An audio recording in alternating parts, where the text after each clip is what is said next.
Welcome back to another episode of Out of the Blank Podcast, Mr. Denton. It's a pleasure to have you back on the show. Uh, it's nice to see you again. Yeah, thanks, Robbie. Always nice to be here. You are, Really a significant topic that's certainly going to be on the minds of a lot of Americans here in the next couple of weeks, and we'll you know those of us that have been you know seriously looking at this story for a long time will be have an opportunity once again at kind of a forum to maybe speak out and point out some things to a larger public about what happened in Dallas and why it's still important and why things are still so unsettled with it, I think. can you believe that it's going to be 60 years coming up? Well, time marches on. It's whether you want it to or not, people move along. I sometimes think about the people that I have met along the way and had developed long relationships, in terms of looking at this topic. And then, of course, there's a lot of folks that have passed on that had knowledge about this or spent much of their lives investigating it. So, these kind of milestones come up. They all seem to have significance. They all kind of bring us back to what was a very traumatic event in Dallas, and also an event that I believe badly damaged our democracy and took us in many wrong directions. I think in some ways I'm somewhat optimistic that there have been some corrections, I think, or attempts at corrections. I believe the American people's voices always can, not always, but sometimes can overcome some of the darker sides of American life, and I think or the sinister elements in our past. And I think the JFK assassination remains one of those at the top of the list in terms of the darkness that still needs some light shed on it, I believe, Robbie. Do you think it's going to keep up after the 60th? Obviously, older researchers will get it, stay probably in tune with it. Like you mentioned, forging long lasting friendships with people and just getting to unite people from all separate sides of the political aisle as well, too, not just everyone in agreement. There's various people that are interested in the case, but trying to get the younger generation on board uh, is a goal to have. And it seems like besides the anniversary trending like it usually does around the time of the anniversary, do you think that it's going to be something that, I mean, we've had media talk about it in different ways than I think I've ever seen it before. Yeah, there seems to be a more media attention now. Will that just all fade away after November 22nd of this year? Maybe some, but I don't think it, as long as something remains an open wound on the American conscience, like the JFK assassination has, and there are these glaring controversies. Controversies may not be the right word. Glaring indications of something more that happened in Dallas than a lone assassin, and we don't see. I think we have seen some moving of the needle a little bit in the last year or so, at least on the part of the media's recognition. People that there's always criticism of the media about their failure to look at a lot of things, including Dallas, and or their misinterpretation of it, or their characterization of anyone that suggests something else happened in a certain situation as a conspiracy nut, which basically makes it difficult for serious people to keep looking in places that maybe they should. But the media is what it is. It's not a monolithic one. You know that. I mean, and it's far more diverse than it was in 1963. We had much more media concentration then, I think, we do now, in terms of uh, conveying a central message. But some of it has to do, I believe, with just the fact that you know not everyone, inside or outside the media, is as well informed about some of these facts that are so explosive about Dallas as maybe you and I are. And whatever gets their attention, you know, even as like there'll be a lot of conversation about the Secret Service agent Landis, Paul Landis, who's still alive, who came out and made some assertions that, if they're true, would once and for all put a nail in the coffin of the single bullet theory.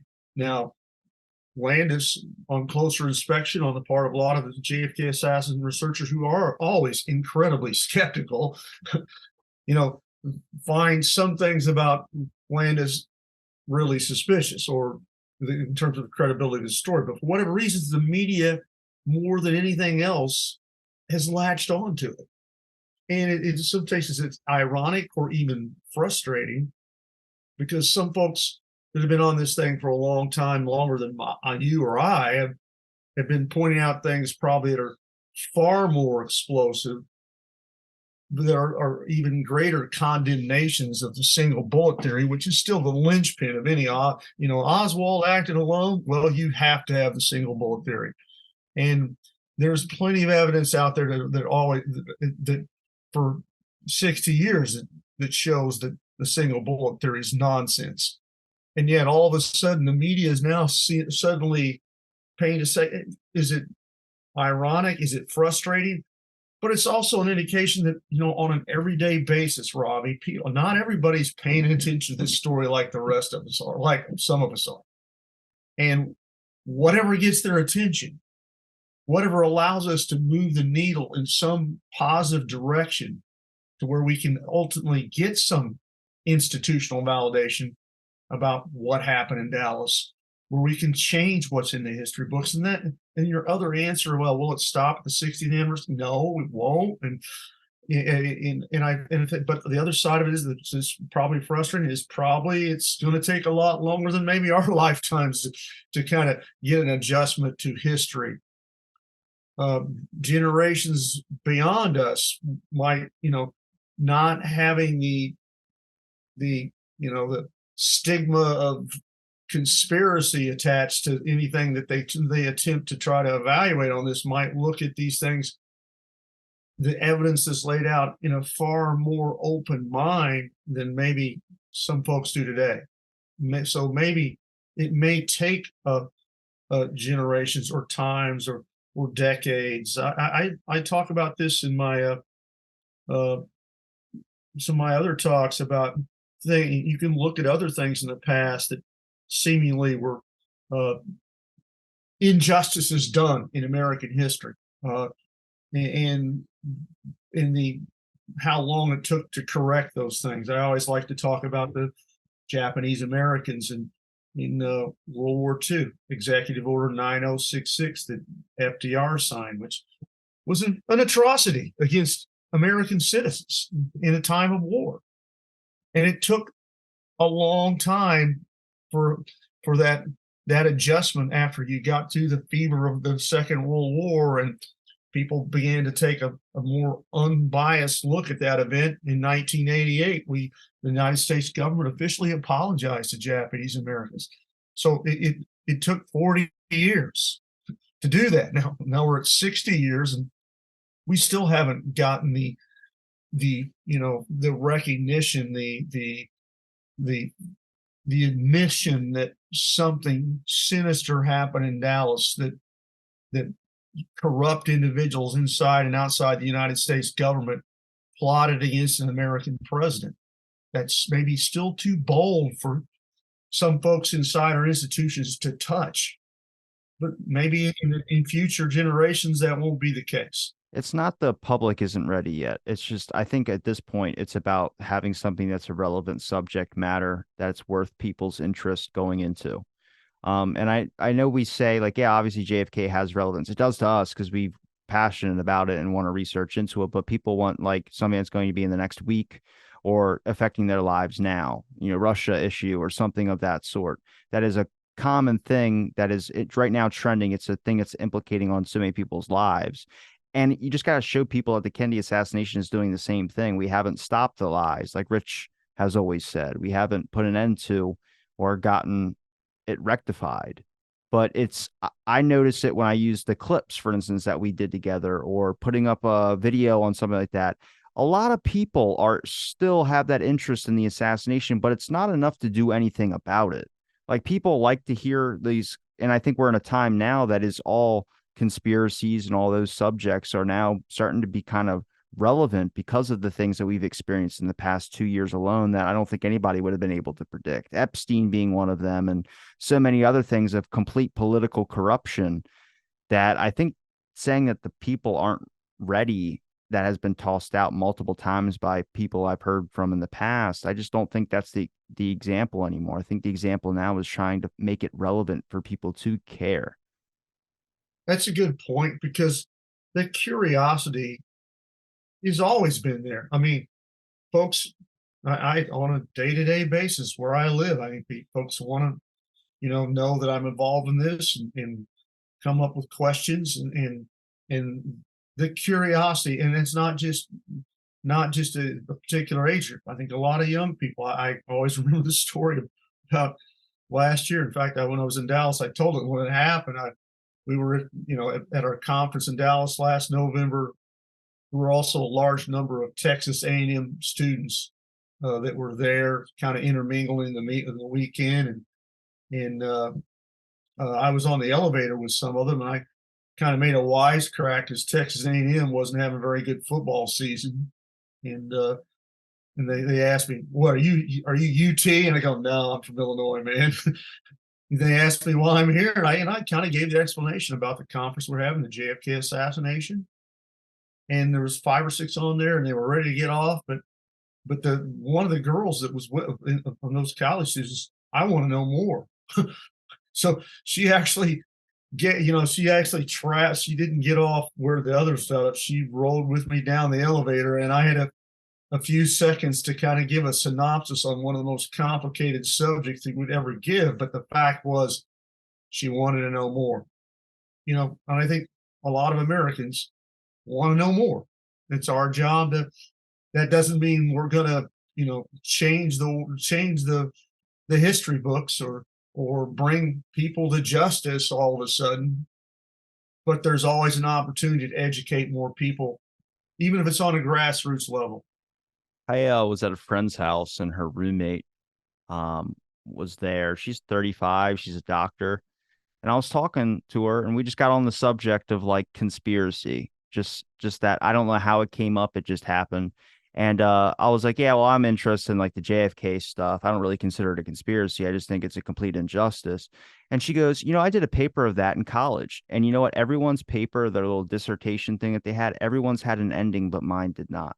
And my immediate first question was, did you think Lee Harvey Oswald did it? And she goes, to be honest, no. Looking through everything, it's been a while, but there was no ending to it. There was so much going on back then that I had to understand more about it. And I was like, okay. And we got into a conversation about it. But I think everyone has that initial, like the JFK conspiracy is kind of their first initial conspiracy. It's one that's kind of been talked about. It's joked about in movies. It's something of that sort, but it's about diving deeper into the subject matter. And I'm sure from educating people and talking to them about it or teaching political assassinations in general, you can make things line up and make sense, but it's about just you need the time to be able to do so. So I would ask you if you were going to, I don't know, give your best point. Obviously, you mentioned Paul Landis, the story the media has just hooked onto. But if I gave you 2 minutes or 3 minutes to be able to give me your best point on JFK, do you feel comfortable being able to do something like that to get people just to look into it or be like, wait, what is that true? Is that accurate? Well, I mean, there's, I think there's two elements to answering questions at the most basic level. One is the evidence that uh, eliminates the possibility that Lee Harvey Oswald did it, and it doesn't. When you drill down to those things, when you look at the impossibility of the single bullet theory, which, as I said, is the linchpin of any lone nut scenario. There are so many things.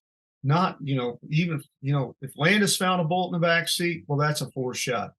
Uh, uh, I talked to a guy who was at the autopsy, Dennis David, who many people know who died years ago. A great guy. He was a Navy corpsman who said a FBI agent poured out asking to sign a security clearance receipt on bullet fragments that he found that he thought were at least more than one bullet that he found that were recovered from Kennedy's body that evening. That would be evidence of yet another shot.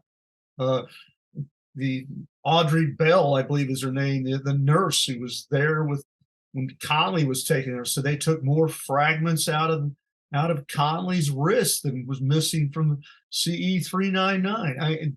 The multiple witnesses on Dealey Plaza who saw something else. I mean, I always look at there are a multitude of witnesses, but S.M. Holland was on the triple overpass. That you can go back and look at his there's a video that Mark Lane made where he went and interviewed just a few months after the assassination all these important witnesses, and Holland sitting right there on this the triple underpass was certain, no doubt in my mind, he said there were shots from the front. I mean, you could go on, and there are people who give 100 other things, just what I did, that simply disqualify the idea that Oswald acted alone, and I think at all. So, but we can get lost in all those details. It's hard to condense that down into just a soundbite. And like you said, it requires deeper thought, and it gets you into a labyrinth of details and directions. And the harder part, of course, is to, okay, well, if Oswald didn't do it, who did? And that's the other question people want to know. And that's where you have more of a variance of opinions. I've come to believe, and I just feel like I cannot pin this thing on a single entity like the CIA. I certainly believe the CIA there were elements of the CIA certainly involved in what happened in Dallas, but it just doesn't cover the whole story. There are too many people that took too many suspicious actions that required too many things. The CIA could not have manipulated the Secret Service and their lack of protection in Dallas. The CIA could not have manipulated the autopsy in Bethesda, Maryland. I mean, so, and I don't believe the CIA had the type of control of the scene in Dallas like powerful anti-communist Kennedy haters did in Texas. So I think you have to take a broader approach about what happened in Dallas. And if that's dangerous, if that's what Gerald Posner once said, everything but the kitchen sink theory, well, so be it. I think you're talking about people, a level of power that certain people had to make this thing happen, people who had either extreme radical anti-communist views or folks that were by necessity of survival that Kennedy was going to go after, or Kennedy was going to eliminate in terms of powers. The Kennedy brothers, whether it be Hoover, Johnson, these folks all stood to lose everything until JFK died. Can you ignore that? I think if you balance the morality and people's general tendency to want to do something selfish for themselves in their life and in their career stage, you can kind of get to the understanding of the Dallas police involvement in a lot of this as well, too. I think you can step away from the discussion of who fired the shot, like not even name Oswald, not even name any names, but look at all the evidence that was allegedly found which none of it was really matched to Oswald.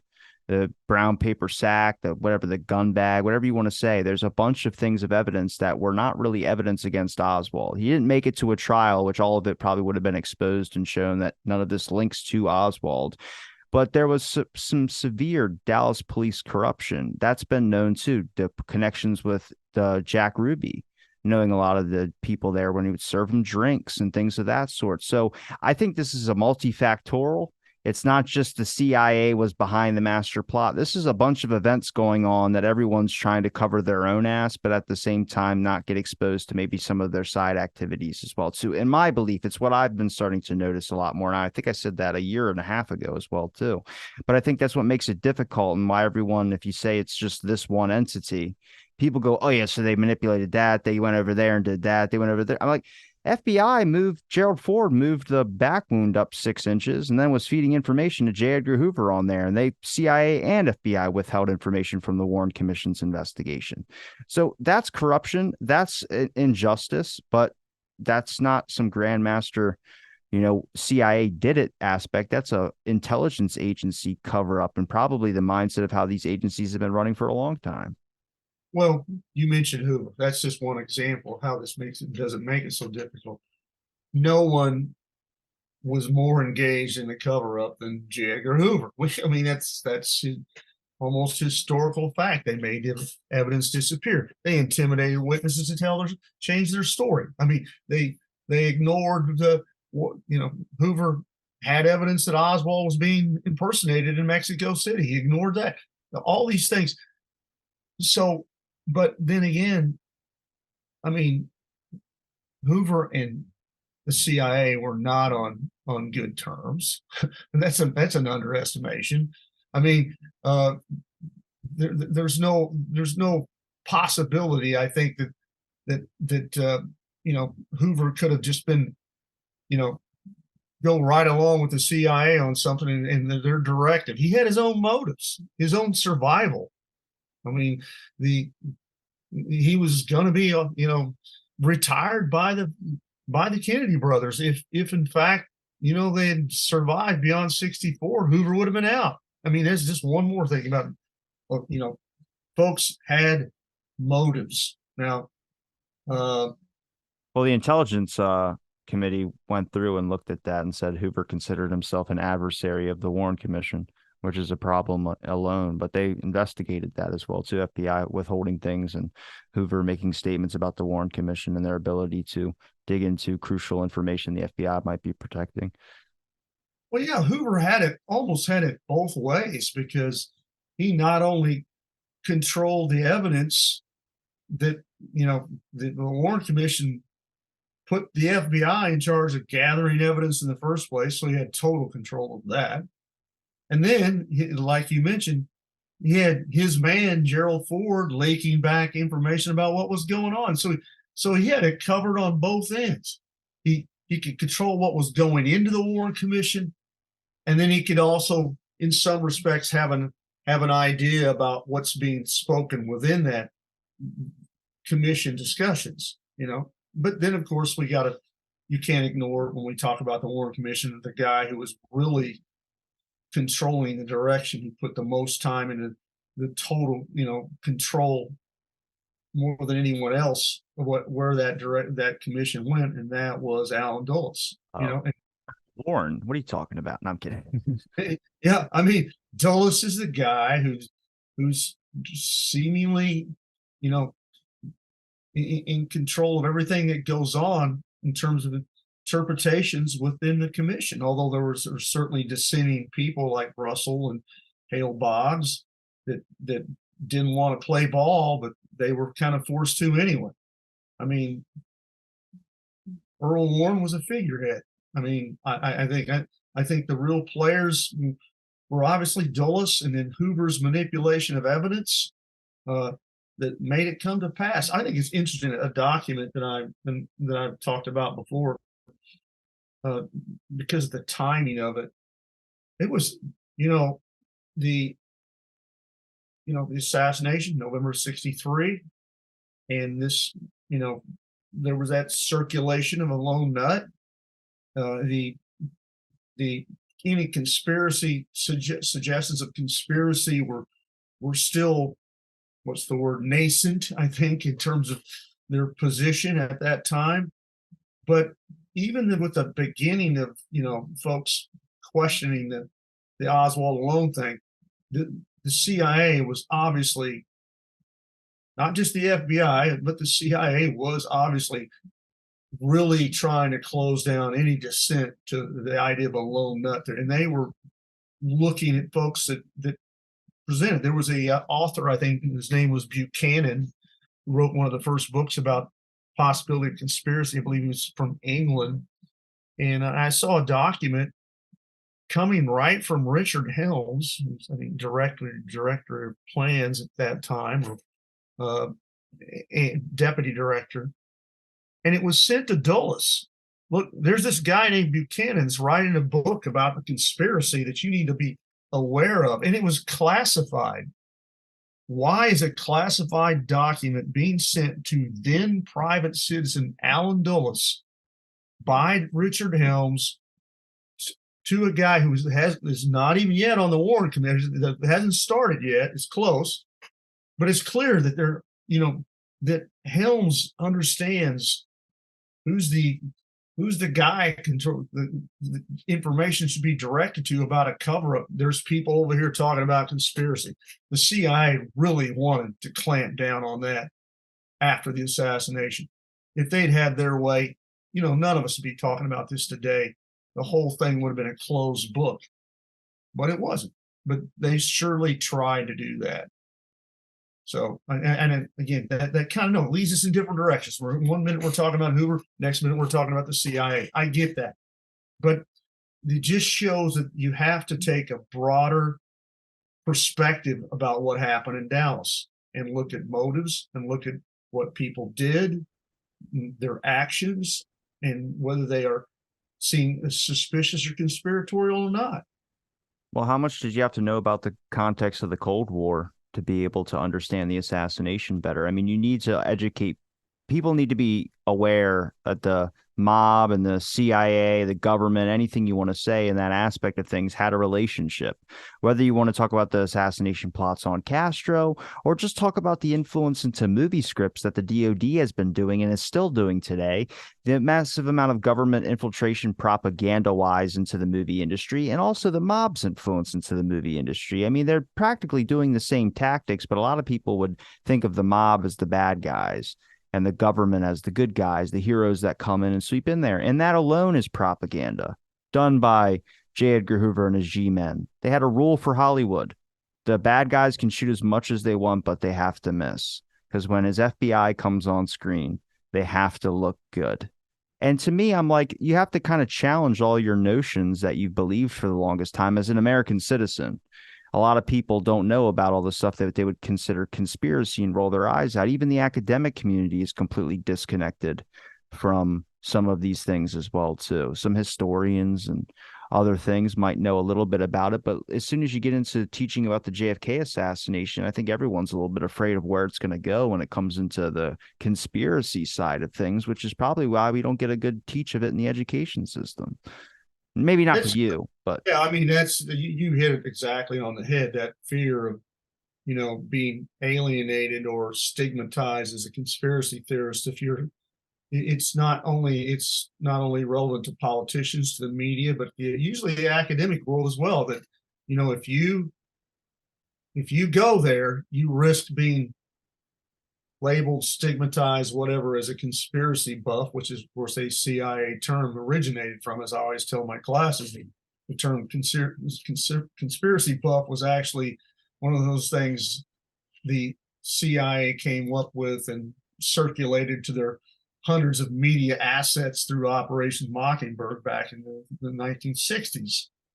But you mentioned the Cold War. Well, I think the Cold War is part of the equation of Dallas, not the whole one. Like maybe some folks would. Again, I look at this in pieces, but and this extreme anti-communist viewpoint that was prevalent throughout our institutions and in some cases the public. I mean, J. Edgar Hoover.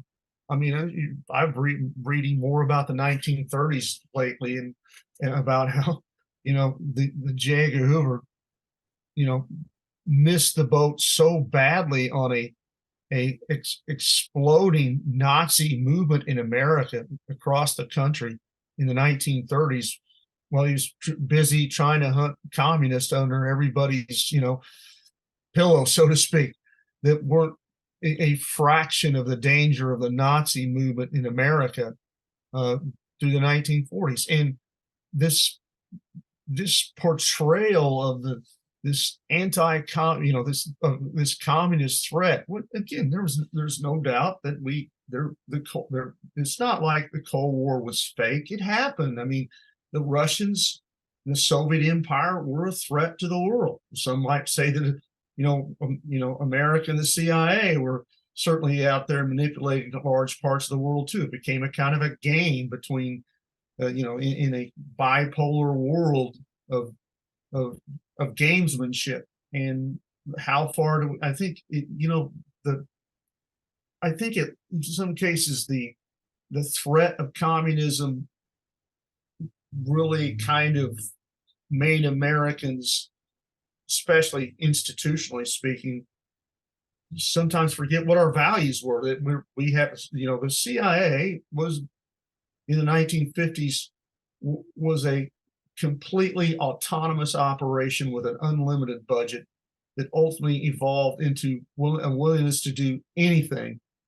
to achieve their ends in terms of fighting communism or winning this Cold War, as you speak.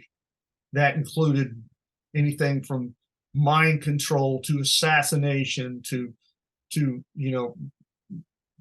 delving far into the. I mean, by charter, the CIA should have had nothing to do with what happened in the United States. They were supposed to be simply a foreign intelligence gathering outfit, but they had huge operations domestically in the United States, and some of the things they did. It's just the willingness to set aside anything from a moral standpoint, and we have to win this battle at all costs. And in the way of that, and some of the, that we're the Kennedy brothers at every step of the way. I mean, the CIA and the military wanted Castro. They wanted an invasion of Cuba. They wanted Vietnam. And under Kennedy, they got none of those things. They got blunted at every step. And then I think one of the ultimately extremely important things was in 1962, I believe, when a very radicalized Joint Chiefs of Staff brings Operation Northwoods to McNamara and the Kennedy brothers about this false terror campaign with all kinds of potential, atrocities or false flag operations to commit to start a war with Cuba, and the Kennedy brothers rejected that. I think that just shows you that these Cold Warriors were blunted at every step of the way by the Kennedy brothers. Now, how are they going to react? How did they react? That's the question. I mean, I think that's the Cold War context into what happened in Dallas.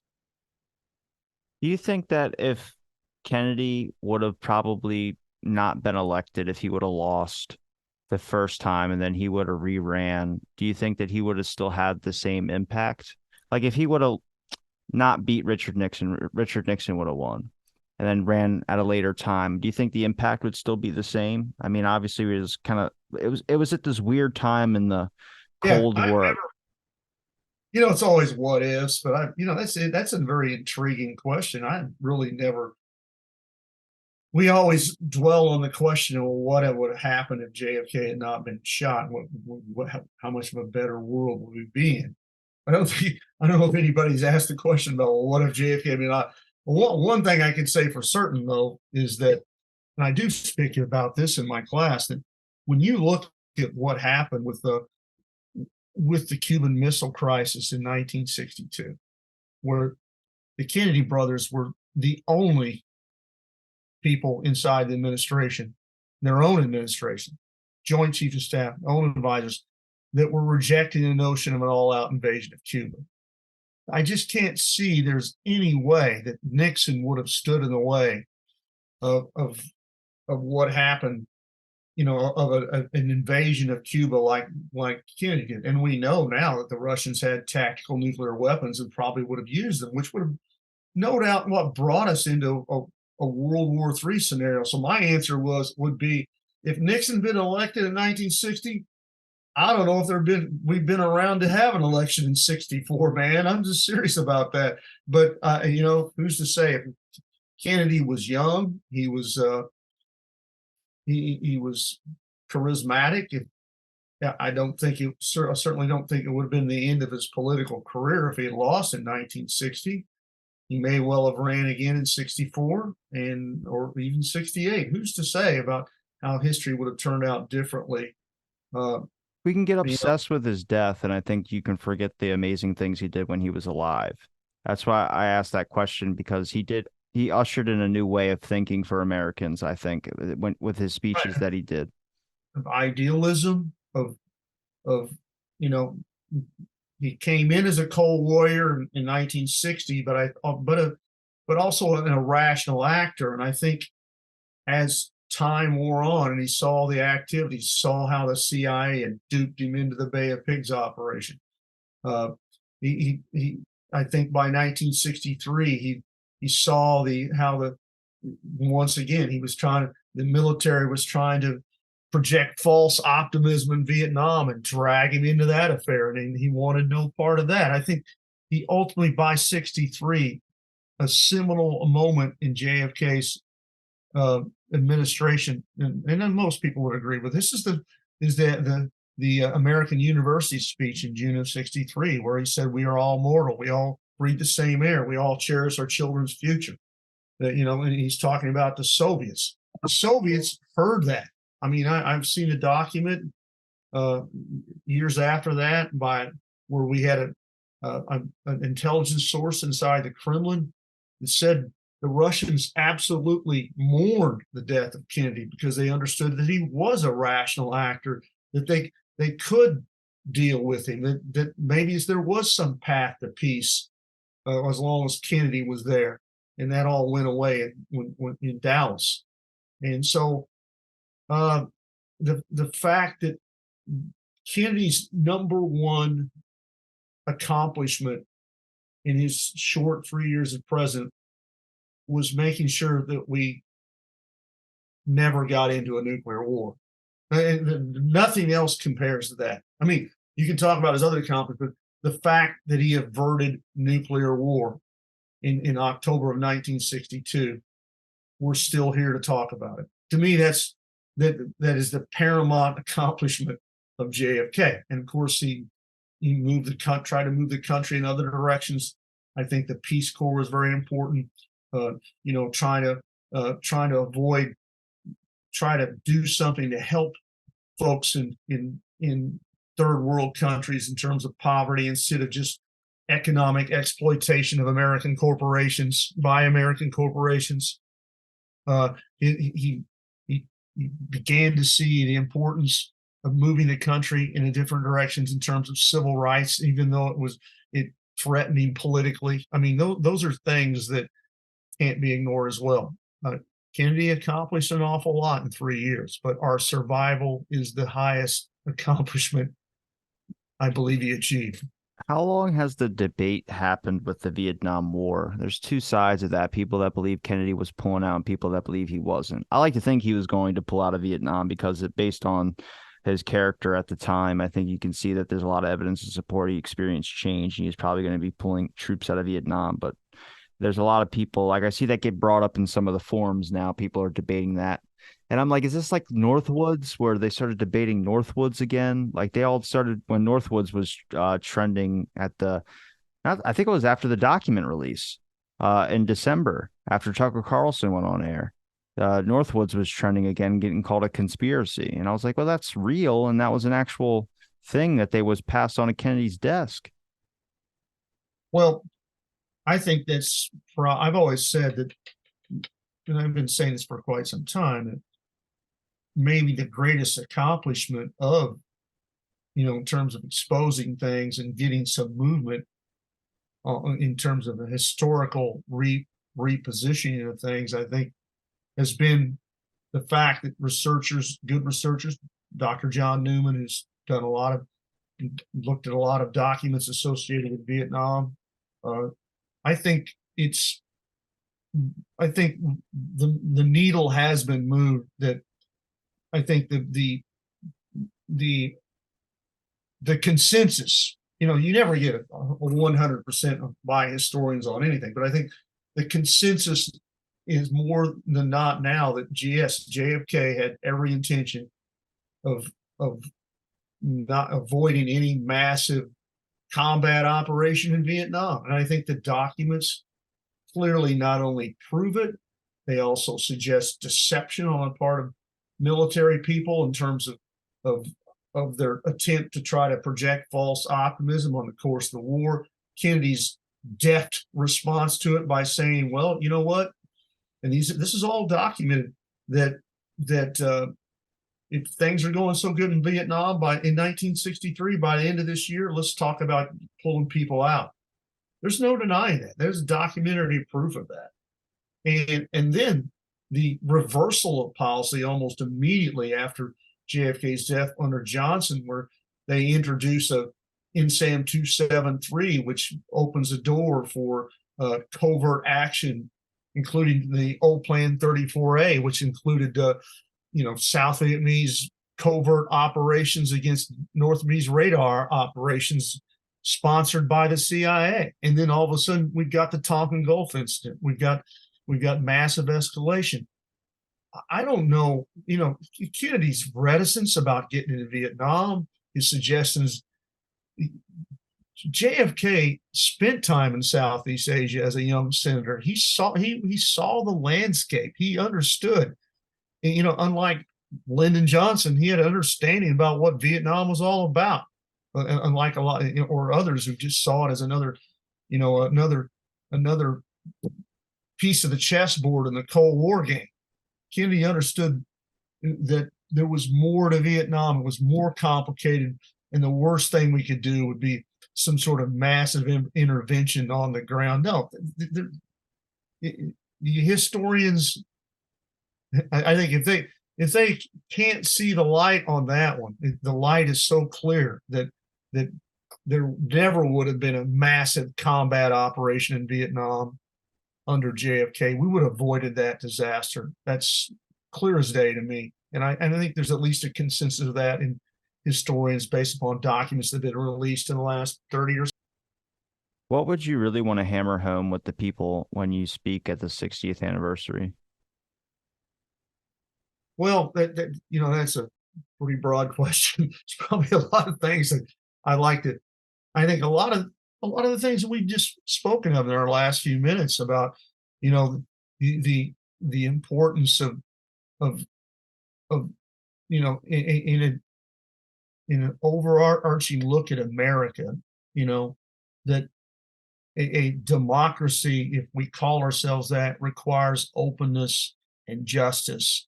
It's harder than if you want to be an authoritarian state, there are so many with strong arm rulers. You can look at, they're all over Putin and some of the other characters in Europe, where truth isn't important anymore. The truth is what we tell you.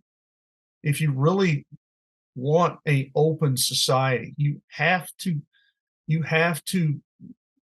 get to the bottom of things. You have to have justice, and you have to have some corrections in terms of history. And our job, is to continue that drumbeat, whatever that is, to keep this story alive until the needle is moved. I guess those are things that just come to mind right now. That no, there's not an end date on justice. There's not like people, well, what do you think will happen? Well, I can recall people were saying, well, after the 50th, this will be it. And maybe they're saying after the 60th, this will be it. It's not that we're, because some people have accused JFK assassin researchers of creating a cottage industry of, books and, literally thousands of books have been written about this story. I don't think, they're as profitable as they once were. I don't think the public reads as much as they used to, or there was a time 30, 40 years ago, any book on the JFK assassination would ultimately be a bestseller. Now that's not the case, but yeah, you might feel like some people are just trying to perpetuate this thing, but but at the same time, there needs to be a continuing, exercise of looking into this thing until we get more of a validation of what happened in Dallas. And I don't know there's an end date or a time on that, but that has to continue until we get to some greater truth about what happened in Dallas. I think you can get a better historical picture if you really just, instead of focusing so much on the assassination, you just talk about that someone died that day. And then technically in that weekend, two people. If you count Oswald in there as well, too. Whether you think he was a shooter or not, he's 24 years old and had two kids. So, I mean, at least you can look at it with an open mind and try and look at the evidence. I'm not saying you, I just meant people out there that would roll their eyes and think it's not a subject that you should dive into. I mean, for not only historical rectification, but also the fact of understanding that a life was lost. That's Yeah, I very think important.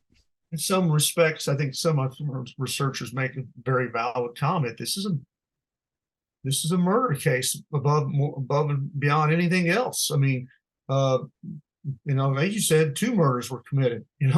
Uh, you know, JFK and then Jack Ruby shot Oswald. So, what is the meaning of it? But these are still murder cases. They're not just some grandiose giant conspiracy game to play that about who did it and how it was done, and it's still bottom line, where's the evidence lead? What does it suggest? What happened in Dallas? And then the greater, obviously the greater thing beyond that is to ask the why. But the evidence points towards someone besides Oswald, and that's why it needs to be looked into, regardless whether it was a president of the United States or just an average American citizen, right? What So, about clearing up the little myths that keep popping up? It seems like it's a constant. If you ever go on the forums, it's a rehash of old stuff over and over again, stuff from like 5 years ago, 6 years ago, topics of that discussion. But also, whenever something like the Paul Landis story comes up, you have other stories that start popping up. Like the secret, Kennedy never wanted Secret Service protection. That's why there was no Secret Service on there. I mean, those can all be easily debunked, but it seems like it's just an inevitable washing machine that keeps spinning and yeah, turning with and spinning and turning. some people that haven't done their, some people might have not have done their homework. They don't, they, that, JFK told the agents to get off the car. That's just false. I know, and I know. William Manchester, death of the president, given access by the Kennedy family to write a detailed account of what happened before and after the assassination. That story almost became a circulated narrative that Kennedy ordered agents off the car. Well, when Vince Palomero interviewed many of those agents, they said the exact opposite thing. That I think it was Arthur Godfrey, one agent, who said Kennedy was a nice man. He never told us anything. He never told us what to do. He never. And if that's the case, Well, it's the Ivy League charlatans thing that was never said. yeah, yeah. I mean, if that was the case, if if Kennedy did not order those agents off the car because there's clear video evidence that they're being ordered off the car, then your answer to what happened in Dallas is right there looking at you in the face. Who motivated, who orchestrated the events to get those agents off that car? That's a power at a high level that clearly manipulated a crucial aspect of Kennedy's death, because all you got to do is look at the pictures of motorcades prior to that, where Secret Service agents were bracketing on the side rails and bracketing the car. Motorcycle riders were not, back and behind, but bracketing the car. If the police and Secret Service had been positioned properly, JFK never would have died. I mean, he might have been potential wounds, but if they'd been doing their job that day, he would have been exposed to no more than one shot, and then or initial shots, then they would have been all over the president, and they would have escaped his death. So who did that? Because I think there's strong evidence to suggest, hey, JFK didn't tell those agents to get off the car. Who did? There's a big part of the question about the level of conspiracy right there.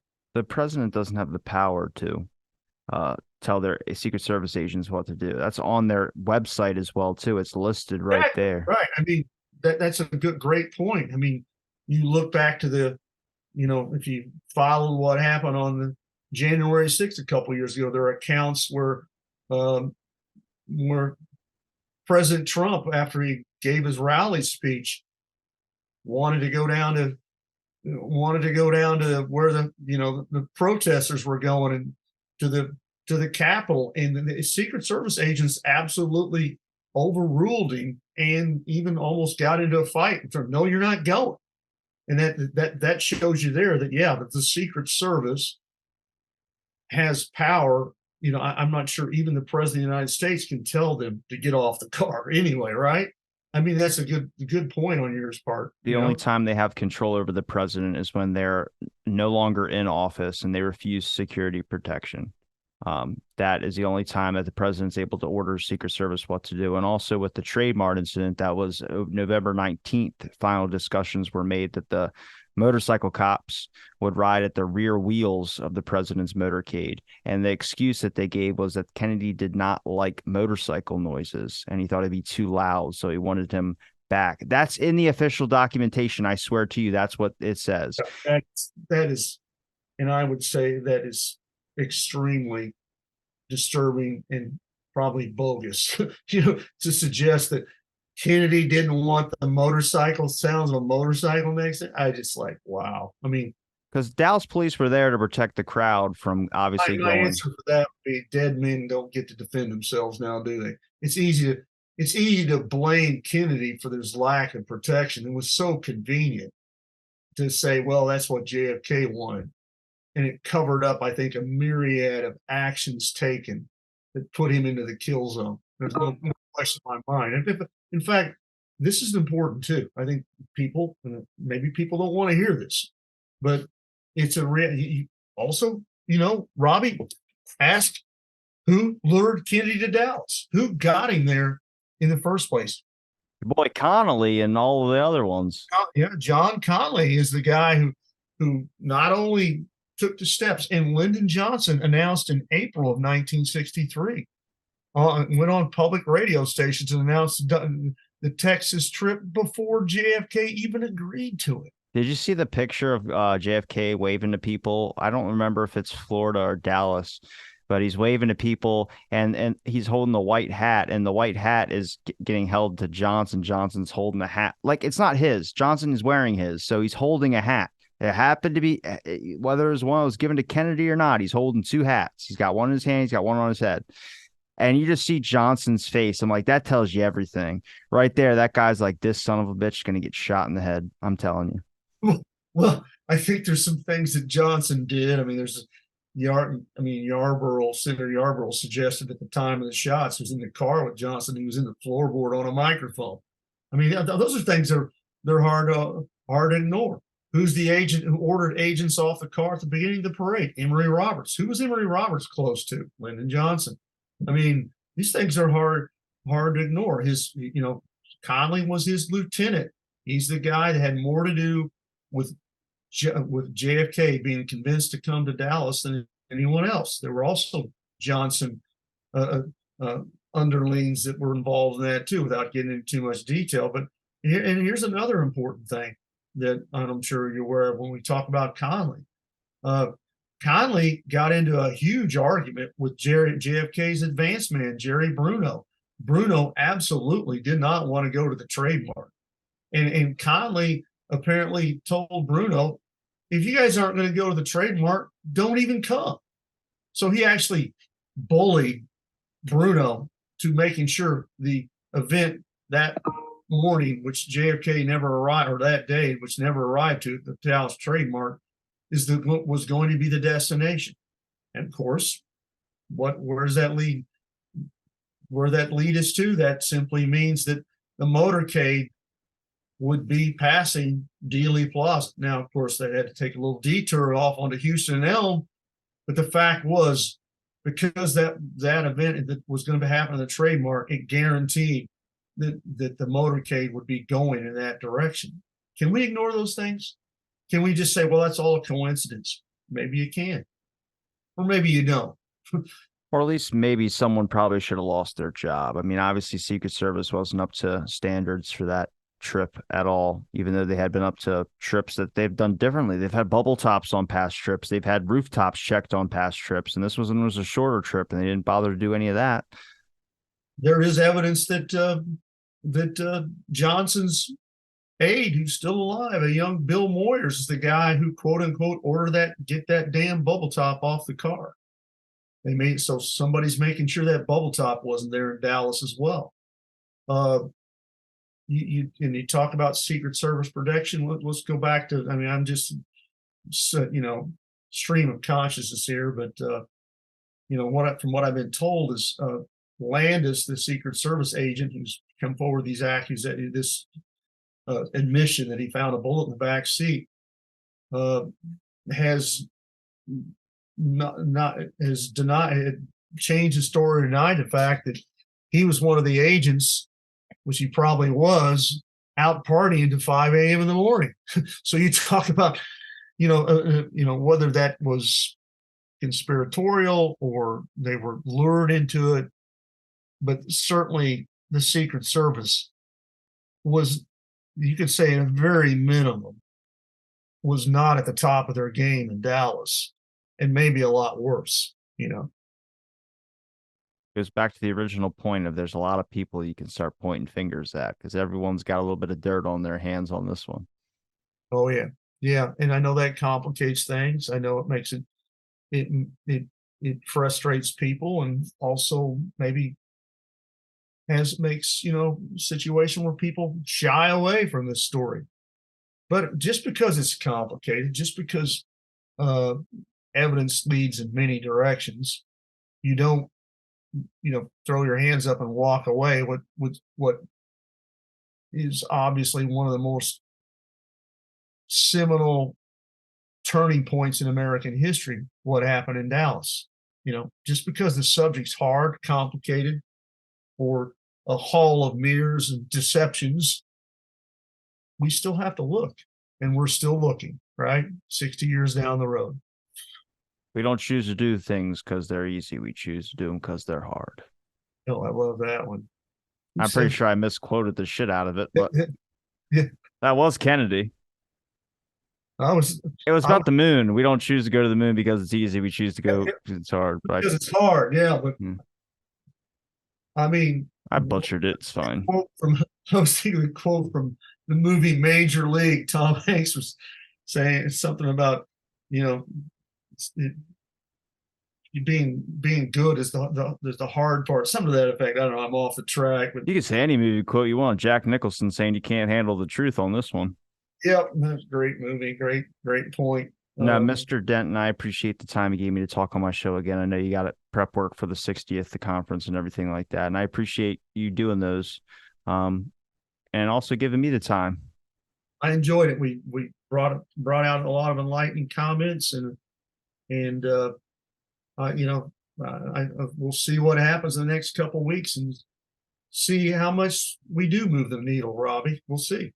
And for my generation, I'd like to thank you for giving me the time in the very beginning when I didn't know much about the assassination to be able to understand it and get your take on some things as well, too, to better spark my interest in the assassination, because it's absorbed me, I think, at this point. I'm like, I can't get off of it. It does everyone. It's just like I always call it the black hole that you fall in. It's hard to get out, but it's obvious over the last few years you've really accumulated a lot of knowledge on this subject, and I applaud you for that. Thank you. Well, Mr. Denton, is there a place where people can find your links? Again, the JFKhistorical.com will take you to our website, or if you just punch in and Google JFK Historical Group, our discussions and primarily information upcoming about our conference next week. Folks can't make it in person, there is a Zoom option. It's going to be a great conference, a 2-day force of speakers that on the topic. I invite anyone here that's interested to hop on that and check that out. We look forward to the folks that are going to be there in Dallas, and hopefully some good things will happen. I'm gonna link all your links in the description. It's been a pleasure chatting. Thanks everybody for listening to this episode of Out of the Blank Podcast.